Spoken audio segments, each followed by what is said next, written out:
了，今天呢，我们来拆3丽欧盲盒。我们看今天会拆到谁呢？今天会拆到玉龟狗呢，还是库洛米啊？这是今天2个的目标。来，我们来看一下。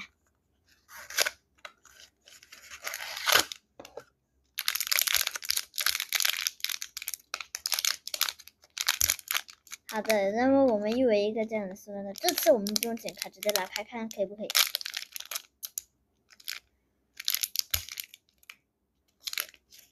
玉龟狗，我竟然抽到了玉龟狗！我跟玉龟狗真是太棒了！我今天又抽到玉龟狗，啦啦啦啦啦啦啦啦，太棒了吧！我又抽到玉龟狗诶，各位这超可爱的耶！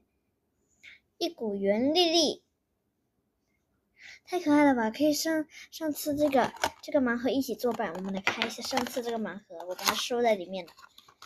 这是上次那个盲盒，天哪！我跟玉龟狗也太好了吧！我又抽到玉龟狗了，各位，好了，拜拜啦。